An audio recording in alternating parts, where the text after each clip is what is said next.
Please mind the mess. I know I got a bunch of Christmas gifts there and need to get me a shoe rack. I was kind of messing around and I found this little idea here.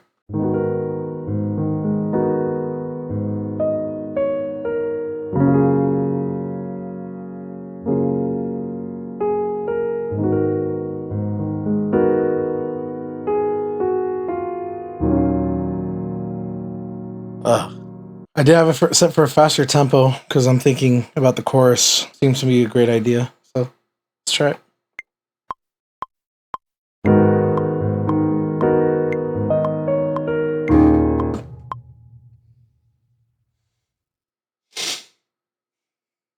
Ah! My timing's off. My timing's off. Oh, one more.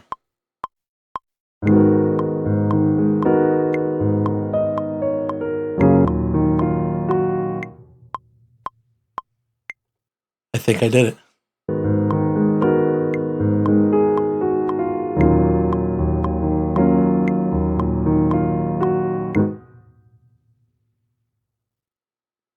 Ladies and gentlemen, we got it.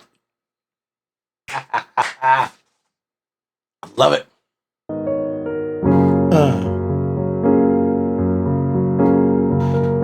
Let's see.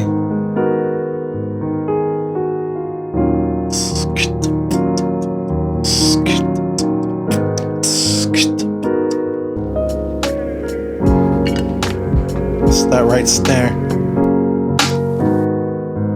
Turn that down.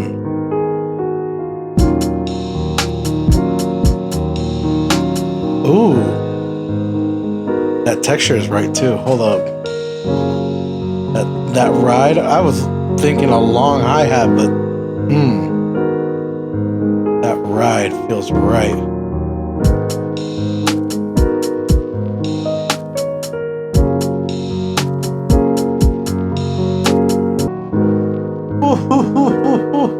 Oh yeah. That feels right. Come on.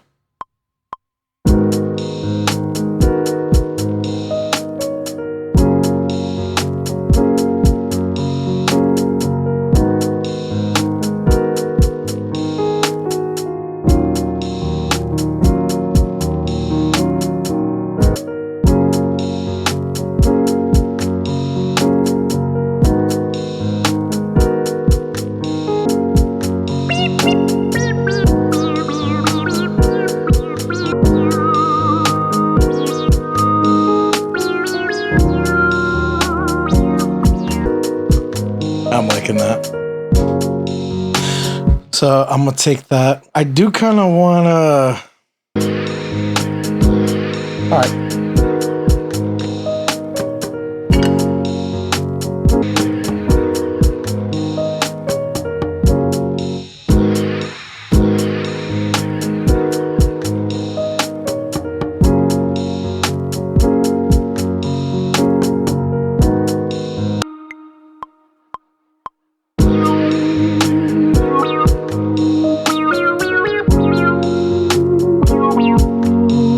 It's not B minor, it's what fucking key?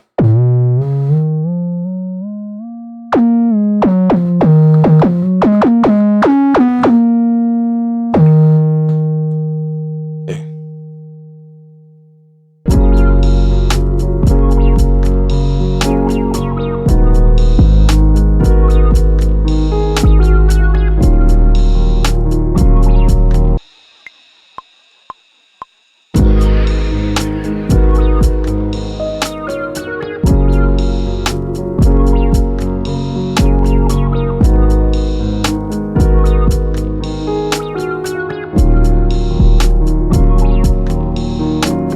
Because I played the kick pattern by hand, it is not done to the grid.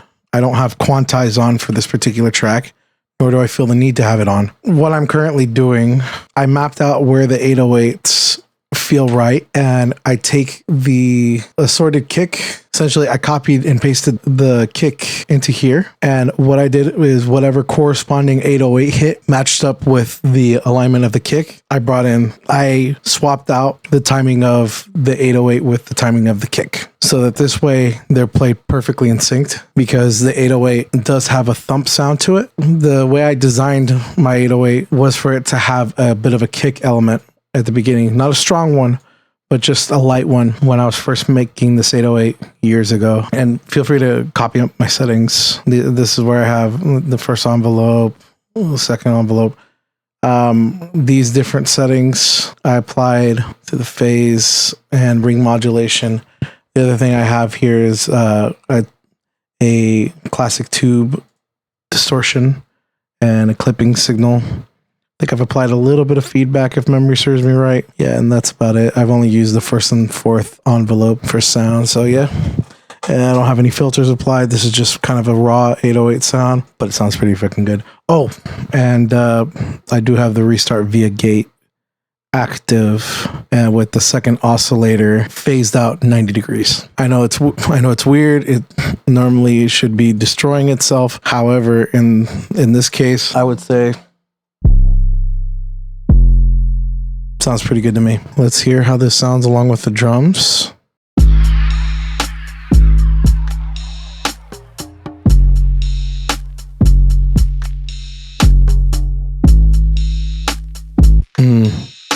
I definitely need to up the thump of that kick a little bit.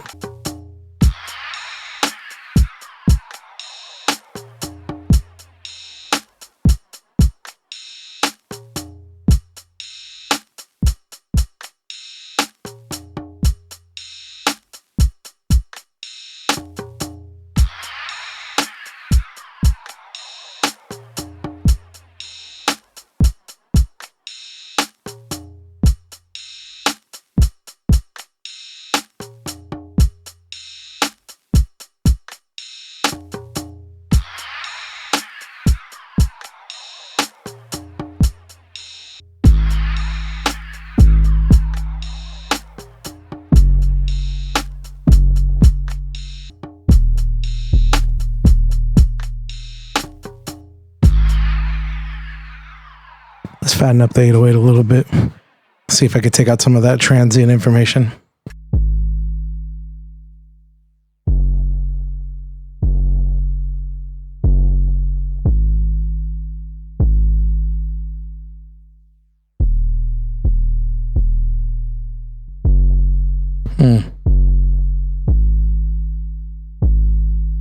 Do I like that with the drums?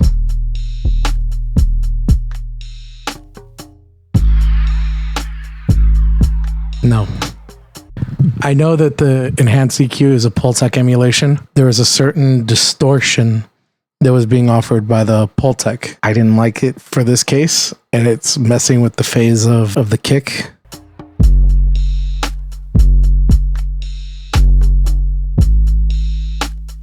All right, let's add a little sauce to the drums.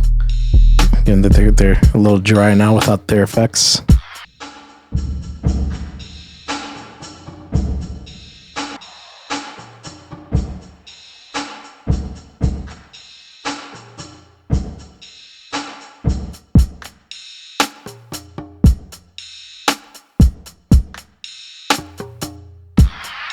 If you're wondering why I put reverb, specifically that reverb on the drums, the Lexicon 224, it's a classic reverb sound. However, the main reason I like it is because, especially on drums, is because you can overdrive it. You saw me opening up the panel here and putting the input gain up 10 dB. It gets a nice little distortion because all the Lexicon reverb that I've worked with, they have a clipping circuit at the very beginning to make sure that you don't damage the reverb, because it's a digital signal. It's not analog. You can't overdrive it. So it has a clipping signal, which ends up working pretty nicely on drums. So I do that, and then I compensate the volume just to make sure that it's something that's more of like a little detail that enhances the energy rather than something that takes the main front of the show. Let me continue fattening up these drums.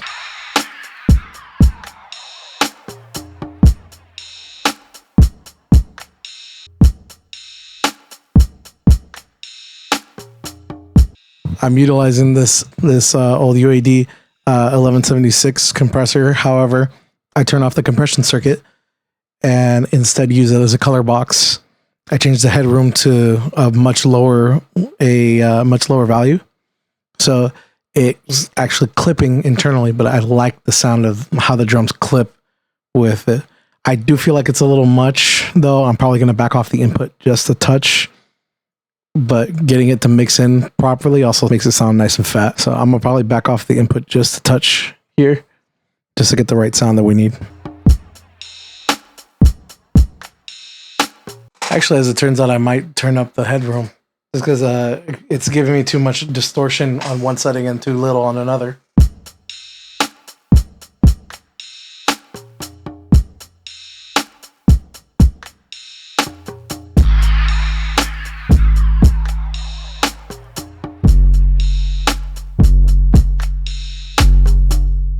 The only thing regarding distortion is whenever you distort it, you cut out some of the low end. Let's bring some of that back. All right, let's hear it.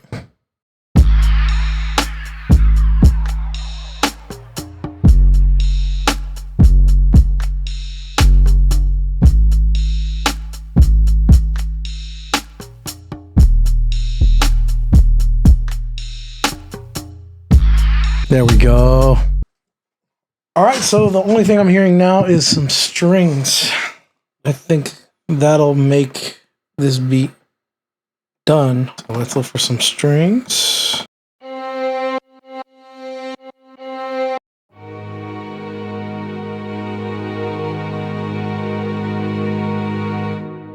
Oh, I wonder. Actually, no, wait. That works with this other one. That's the kind of sound that I want to go for. Actually, let me try this. Worst case, it doesn't sound what I want it to sound like.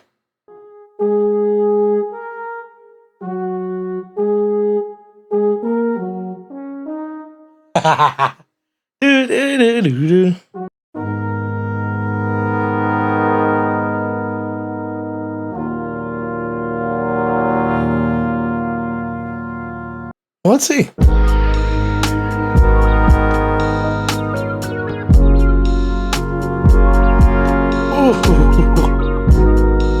Nah, but I think strings are just gonna feel the way that I want them to feel.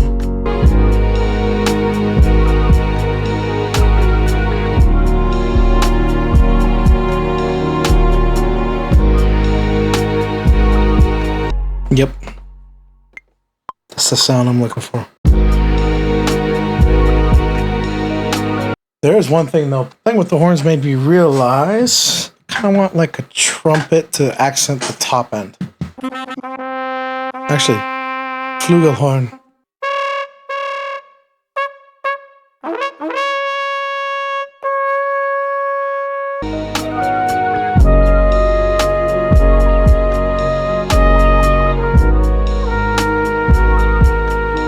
I don't know where I'm going. I just know what I'm liking. And then I play the wrong note.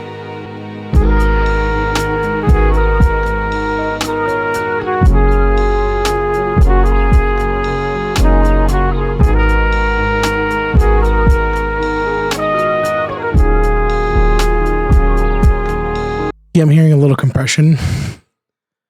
A little saturation first, just to give it a little bit of oomph. Good old supercharger. Let's hear it.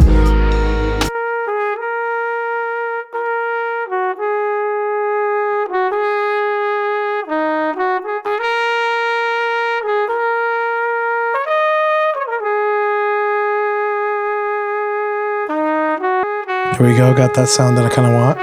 So now I'm hearing a really big reverb. Let's throw a realm at it.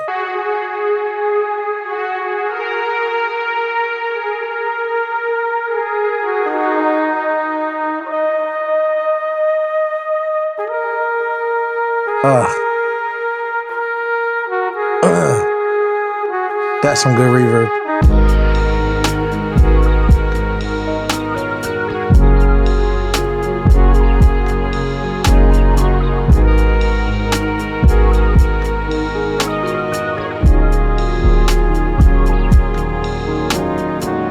So I hear one little problem, which is the frequencies of the horns and the strings are clashing, as well as the synth lead.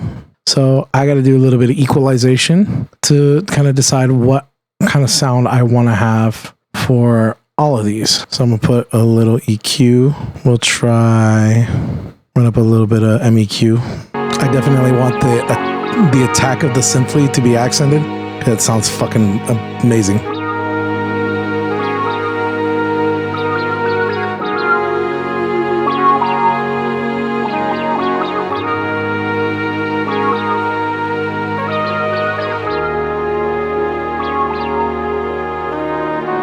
I want to add a little compression just to even out the dynamics a little bit, but I don't want to lose the attack. I'm going to probably pick the LA2.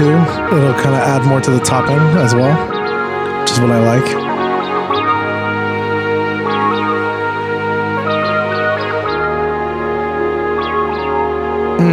That's it right there.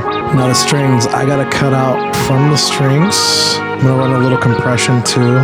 But I'm going to do a little trick that I like to do with SSL E-style compressors or dynamic sections. The trick with those is kind of interesting. You have to take off, you bring the ratio all the way down. You turn the threshold all the way to the lowest setting that it could go. It's not compressing at all because it's set to 1:1. You bring up the ratio little by little and it'll evenly compress it to a nice mellow level. It's doing very little, but it just tapers it down in a little bit, just enough, because I don't need a whole lot of compression here, just a touch of it. And in this case, I know that there's some low end happening from the strings that I kind of want to tamper down on, especially because we're gonna have 808.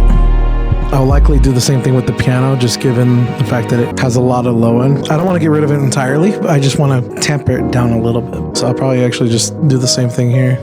I know it sounds very mid-range heavy, but that's the sound I want. Because the synth lead is going to be a background sound, I kind of want it to have this kind of panning effect. So I'm going to put a grain delay. Increase the stereo.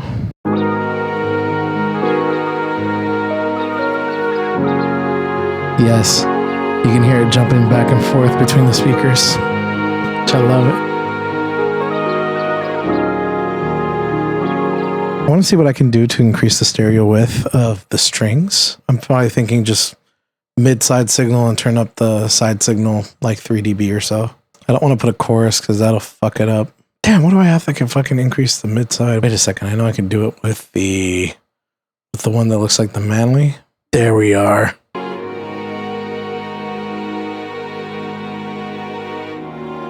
Oh.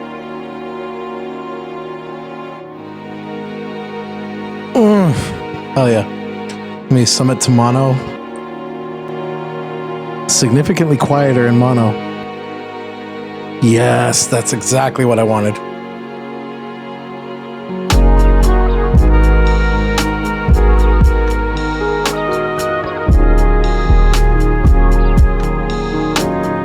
Well, I would normally want to do it also for the piano. I think I could probably do it within the piano plugin itself, given how much control they give you. Oh, wow.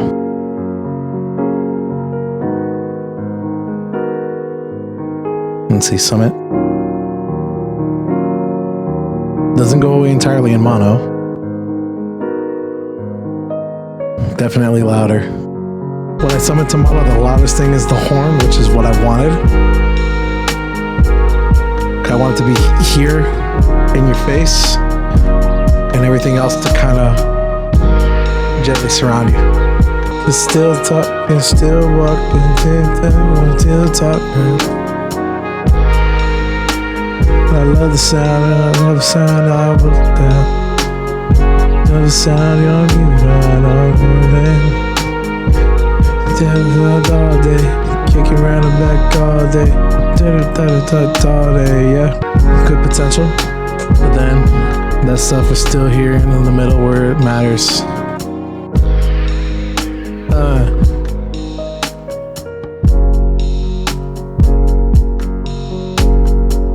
Y'all hearing this, man?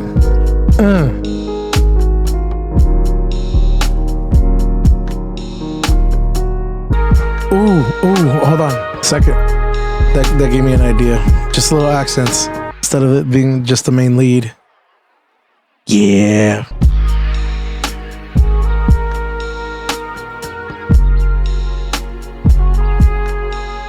That's what I heard.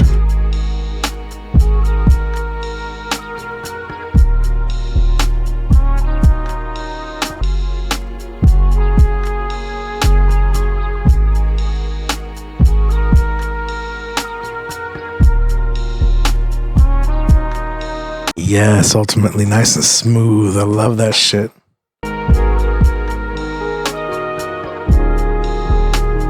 But then the mono signal.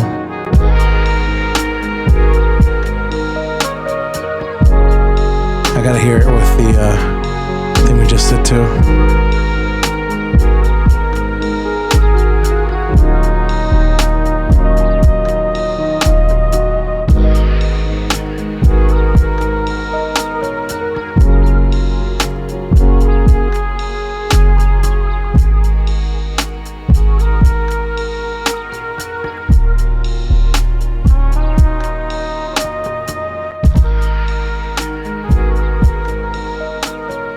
That's it.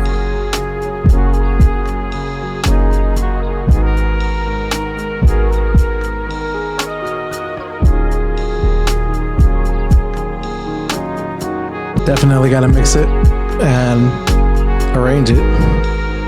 But that's the basis. We got it. Thank y'all for tuning in. We'll get up on another one soon. Later.